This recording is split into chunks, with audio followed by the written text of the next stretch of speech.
ನಂಜನಗೂಡು ತಾಲೂಕಿನ ಹುಸ್ಕೂರು ಗ್ರಾಮದಲ್ಲಿ ಹಲವು ವರ್ಷಗಳಿಂದ ಬಾಕಿ ಉಳಿದಿದ್ದ ಅಂಬೇಡ್ಕರ್ ಭವನ ನಿವೇಶನದ ಸಮಸ್ಯೆಗೆ ಇದೀಗ ಅಂತಿಮ ತಿರುವು ಬೀಳುವ ಹಂತಕ್ಕೆ ಬಂದಿದೆ.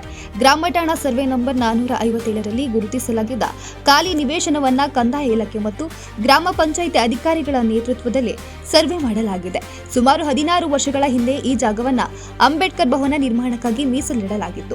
ಬಳಿಕ ಗ್ರಾಮ ಪಂಚಾಯಿತಿಯು ಭವನ ನಿರ್ಮಾಣಕ್ಕೆ ಹೆಸರನ್ನ ನಮೂದಿಸಿತು. ಆದರೆ ಪಕ್ಕದ ಜಮೀನಿನ ವ್ಯಕ್ತಿಯಿಂದ ಪದೇ ಪದೇ ತಕರಾರು ವ್ಯಕ್ತವಾಗುತ್ತಿದ್ದ ಹಿನ್ನೆಲೆ ಜಾಗದ ಸರಿಯಾದ ಅಳತೆ ಮತ್ತು ಗಡಿ ಗುರುತಿಸುವ ಕಾರ್ಯ ಸಾಧ್ಯವಾಗಿರಲಿಲ್ಲ. ಇದರ ಪರಿಣಾಮ ಗ್ರಾಮಸ್ಥರ ಬಹುಕಾಲದ ಕನಸಾಗಿದ್ದ ಅಂಬೇಡ್ಕರ್ ಸಮುದಾಯ ಭವನ ನಿರ್ಮಾಣ ಕಾರ್ಯ ಸ್ಥಗಿತಗೊಂಡಿತು. ಈ ಕುರಿತು ಗ್ರಾಮಸ್ಥರು ಅಂಬೇಡ್ಕರ್ ಸೇವಾ ಸಮಿತಿಗೆ ದೂರು ನೀಡಿದ ಹಿನ್ನೆಲೆ ಸಮಿತಿಯ ಅಧ್ಯಕ್ಷ ಕೆಎಂ ಸಂದೇಶ್ ಅಧಿಕಾರಿಗಳೊಂದಿಗೆ ಚರ್ಚಿಸಿ ಸ್ಥಳಕ್ಕೆ ಭೇಟಿ ನೀಡಿದ್ರು.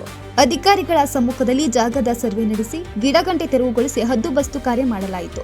ಈ ಸಂದರ್ಭದಲ್ಲಿ ರಾಜಸ್ವ ನಿರೀಕ್ಷಕ ಪ್ರಕಾಶ್, ಪಿಡಿಒ ಶರೀಫ್, ಗ್ರಾಮ ಲೆಕ್ಕಾಧಿಕಾರಿ ಗಂಗಾಧರ್, ಪೊಲೀಸರು, ಅಂಬೇಡ್ಕರ್ ಸೇವಾ ಸಮಿತಿಯ ಸದಸ್ಯರು ಹಾಗೂ ಗ್ರಾಮಸ್ಥರು ಉಪಸ್ಥಿತರಿದ್ದರು.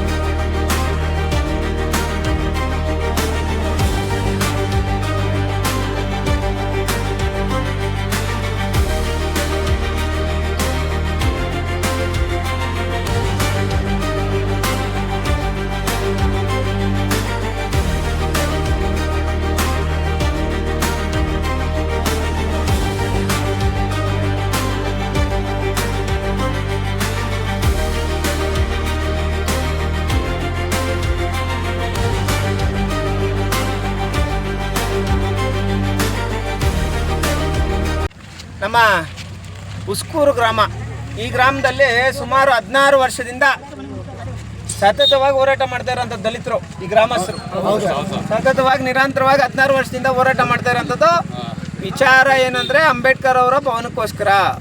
ಅಂಬೇಡ್ಕರ್ ಅವರ ಭವನದಲ್ಲಿ ಒಂದು ಬೋರ್ಡ್ ಹಾಕಕ್ಕೆ ಹೋದರೆ ಇವ್ರ ಮೇಲೆ FIRಗಳು, ಒಂದು ಓನರ್ ಹಾಕಕ್ಕೆ ಹೋದರೆ ಇವ್ರ ಮೇಲೆ FIRಗಳು. ಒಬ್ಬ ವ್ಯಕ್ತಿ ಸರ್ಕಾರಿ ಜಮೀನು ಅಂಬೇಡ್ಕರ್ ಅವ್ರ ಭವನ, ಅಲ್ಲಿ ಅವ್ರ ಜಮೀನು ಪಕ್ಕದಲ್ಲಿ ಅಂಬೇಡ್ಕರ್ ಅವ್ರ ಭವನ ಇರಬಾರ್ದು ಅಂತ ಹೇಳ್ಬಿಟ್ಟು ಮೇಲ್ವರ್ಗದ ಒಬ್ಬ ವ್ಯಕ್ತಿ ಇಡೀ ಗ್ರಾಮಕ್ಕೆ ತೊಂದರೆ ಕೊಟ್ಟಿರುವಂಥದ್ದು. ಈ ಒಂದು ವಿಚಾರದಲ್ಲಿ ಹೋರಾಟ ಮಾಡ್ತಾ 3 ಜನ ದಲಿತರು ಈ ಗ್ರಾಮದಲ್ಲಿ ತೀರ್ಕೊಂಡಿರೋವಂಥದ್ದು. ಇದಕ್ಕೆ ಸಂಬಂಧಪಟ್ಟಂಗೆ ಕೇವಲ 1 ತಿಂಗಳ ಹಿಂದೆ ನಮ್ಮ ಕೋಲಾರ ಜನಸ್ಪಂದನ ಕಾರ್ಯಕ್ರಮಕ್ಕೆ ಈ ಗ್ರಾಮಸ್ಥರೆಲ್ಲ ಒಂದು 15-20 ಜನ ಬರ್ತಾರೆ. ಇದಾದಮೇಲೆ ನಾನು ಒಂದು ರೌಂಡು ಗ್ರಾಮಕ್ಕೆ ಬರ್ತೀನಿ. ಅವತ್ತೇ ಅಧಿಕಾರಿಗಳ ಹತ್ರ ಮಾತಾಡಿ ಇಮಿಡಿಯೇಟಾಗಿ ಸರ್ವೆ ಮಾಡಿಸಿ ಸರ್ಕಾರಿ ಜಮೀನು ಒತ್ತುವರಿ ತೆರವು ಮಾಡಿಸಿ ಅಂಬೇಡ್ಕರ್ ಅವ್ರ ಭವನ ಉಳಿಸ್ಬೇಕು ಅಂತ ಹೇಳ್ತೀವಿ. ಬಂದಿದ್ದಕ್ಕೆ ಕೇವಲ ಒಂದು ವಾರಕ್ಕೆ ಸರ್ಕಾರಿ ಅಧಿಕಾರಿಗಳು ಬಂದು ಇವತ್ತಿನ ದಿನ ಅಂಬೇಡ್ಕರ್ ಅವ್ರ ಭವನನ 16 ವರ್ಷಗಳ ಹೋರಾಟಕ್ಕೆ ಫುಲ್ ಸ್ಟಾಪ್ ಇಟ್ಟು ಅಂಬೇಡ್ಕರ್ ಅವ್ರ ಭವನನ ಉಳಿಸೋವಂಥ ಕೆಲಸನ ನಮ್ಮ ನಂಜನಗೂಡು ತಾಲೂಕು ಹುಸ್ಕೂರು ಗ್ರಾಮದಲ್ಲಿ ಮಾಡಿದ್ದೀವಿ. ಗ್ರಾಮಸ್ಥರು ತುಂಬ ಖುಷಿಯಾಗಿದ್ದಾರೆ. ಆ ಒಂದು ಜಮೀನನ್ನು ಒತ್ತುವರಿ ಮಾಡ್ಕೊಂಡಿರೋಂಥ ವ್ಯಕ್ತಿ ನಾಟಕ ಅಂದರೆ ಡ್ರಾಮ್ಯಾಟಿಕ್ ಮಾಡ್ತಾ ಇದ್ದ. ಏನು ಈ ಸೂಸೈಡ್ ಮಾಡ್ಕೊಳ್ಳೋದು, ಈ ಪಾಲಿಡಲ್ಲಿ ಬಾಟ್ಲ್ ಎತ್ಕೊಂಡು ಕುಡಿಯೋ ಥರ ಇವ್ರಿಗೆಲ್ಲ ಎದುರಿಸೋದು ಅವೆಲ್ಲ ಮಾಡ್ತಾ ಇದ್ದ. ಆ ವ್ಯಕ್ತಿ ಮೇಲೆ ಇವರು ಗ್ರಾಮಸ್ಥರೆಲ್ಲ ಹೋಗಿ ಈಗ ಪಾಲಿಡಲ್ ಬಾಟ್ಲ್ ಎತ್ಕೊಂಡು ಕುಡಿತೀನಿ ಅಂತ ಹೇಳ್ಬಿಟ್ಟು ಎದುರಿಸಿರೋದಕ್ಕೆ ಸಂಬಂಧಪಟ್ಟಂಗೆ ಪೊಲೀಸ್ ಸ್ಟೇಷನಲ್ಲಿ ಕಂಪ್ಲೇಂಟ್, ಅಂದರೆ ಪೊಲೀಸ್ನವ್ರು ಹೋಗಿ ಕೇಳ್ರಿ ಈಗ ಹಂಗೆ ಪಾಲಿಡಲ್ ಕುಡಿದು ಇದು ಮಾಡಿ ಎದುರಿಸಿರೋದಕ್ಕೆ ಸಂಬಂಧಪಟ್ಟಂಗೆ ಗ್ರಾಮಸ್ಥರೆಲ್ಲ ಹೋಗಿ ಕಂಪ್ಲೇಂಟ್ ಕೊಡ್ತಾರೆ. ಆ ವ್ಯಕ್ತಿನ ಅರೆಸ್ಟ್ ಮಾಡಿ ಜೈಲಿಗೆ ಕಳಿಸ್ಬೇಕು. ಜೊತೆಗೆ ಅಂಬೇಡ್ಕರ್ ಅವ್ರ ಭವನಕ್ಕೆ, ಅಂಬೇಡ್ಕರ್ ಅವರ ಜಾಗಕ್ಕೆ ಅಡ್ಡಿ ಮಾಡಿರೋಂಥ ವ್ಯಕ್ತಿ ಮೇಲೆ ಅಟ್ರಾಸಿಟಿ ಕಾಯ್ದೆ ಅಡಿ ಪ್ರಕರಣ ದಾಖಲು ಮಾಡಬೇಕು ಅಂತ ಹೇಳ್ಬಿಟ್ಟು ಈ ಮುಖಾಂತರ ಮನವಿ ಮಾಡ್ತಾಯಿದ್ದೀನಿ. 16 ವರ್ಷಗಳ ನಿರಂತರ ಹೋರಾಟಕ್ಕೆ ಇವತ್ತು ಫುಲ್ ಸ್ಟಾಪ್ ಇಟ್ಟು ಈ ಜಾಗನ ಅಂಬೇಡ್ಕರ್ ಅವ್ರ ಭವನಕ್ಕೆ ಉಳಿಸಿದ್ದೀವಿ. Thank you so much. Jai Bhim. ನಾವು ಹುಸ್ಕೂರು ಗ್ರಾಮದ ಗ್ರಾಮಸ್ಥರು. ನಮ್ಮ ಗ್ರಾಮದಲ್ಲಿ ಅಂಬೇಡ್ಕರ್ ಭವನ ಸಮಸ್ಯೆ ಇತ್ತು ಸುಮಾರು ಕಾಲದಿಂದ. ಆ ಉದ್ದೇಶಕ್ಕಾಗಿ ನಾವು ಪ್ರಸಾದ್ ಸಾಹೇಬರು ಕಂದಾಯ ಇಲಾಖೆ ಮಿನಿಸ್ಟರ್ ಆಗಿದ್ದರು. ಒಂದು ಸಾರಿ ನಮ್ಮ ಊರಿಗೆ ಭೇಟಿ ನೀಡಿದಾಗ ಒಂದು ಅಪ್ಲಿಕೇಶನ್ ಕೊಟ್ಟಿದ್ದು, ಸರ್ ಒಂದು ಭವನ ಮಾಡಿಕೊಡಿ ಸರ್ ಅಂತಂತೀವಿ. ಅವರು ಯಾವುದಾದ್ರೂ ಒಂದು ಸರ್ಕಾರಿ ನಿವೇಶನ ಗುರುತು ಮಾಡಿಕೊಡ್ತೀವಿ ಅಂತಂದ್ಬಿಟ್ಟು ಹೇಳಿದ್ರು. ಅದೇ ರೀತಿಯಾಗಿ ಒಂದು ನಿವೇಶನ ಖಾಲಿ ಇತ್ತು ಒಂದು ಗ್ರಾಮ ಠಾಣೆಯಲ್ಲಿ. ಅದನ್ನು ನಾವು ಗುರುತು ಮಾಡಿ ಕಳಿಸ್ಕೊಟ್ನು. ಅಷ್ಟರಲ್ಲಿ ಪಕ್ಕದ ಜಮೀನನ್ನು ಯಾರೋ ಒಬ್ಬ ಇದು ನಮಗೂ ಸೇರ್ಬೇಕು ಖರಾಬು ಅಂತೇಳಿ ಏನೋ ಕೇಸ್ ಹಾಕ್ಬಿಟ್ಟು ಮೆಡ ತೆರೆಯಕ್ಕೆ ಹೋದವ್ರ ಮೇಲೆ ಕೇಸ್ ಹಾಕ್ಬಿಟ್ಟು ಅವರಲ್ಲಿ 16 ವರ್ಷಗಳ ಕಾಲ ಆಯಿತು ಈ ಕೇಸ್ನ ಶುರುವಾಗಿ. ಅದರಲ್ಲಿ 3 ಜನ ತೀರ್ಕೊಂಡ್ರು. ಆದರೂ ನಮಗೆ ಇನ್ನೂ ಆ ನಿವೇಶನ ಧಕ್ಕೆ ಇರಲಿಲ್ಲ. ಅಷ್ಟರಲ್ಲಿ ಈಗ ನಾವು ಏನೋ ಒಂದು ಈ ಜನಸ್ಪಂದನ ಕಾರ್ಯಕ್ರಮದಲ್ಲಿ ಸಂದೇಶ್ ಅವರು ಇಂಥ ಒಂದು ಕಾರ್ಯಗಳನ್ನೆಲ್ಲ ಮಾಡಿಕೊಡ್ತಾರೆ ಅಂತ ಗೊತ್ತಾಯಿತು ವಿಚಾರ.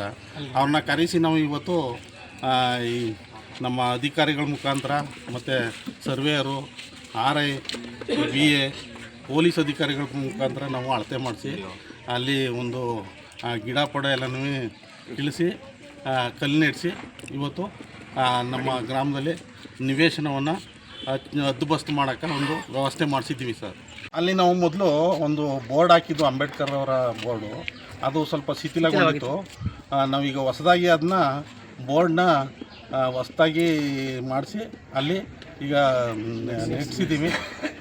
ನೆಡೆಸಿ ಅದನ್ನ ಅವರ ಸಂಘಟನೆ ಮೂಲಕ ನಾವು ಅಲ್ಲಿ ಸ್ಥಾಪನೆ ಮಾಡಿದ್ದೀವಿ ಬೋರ್ಡ್ ಹಾರಿಸಿ.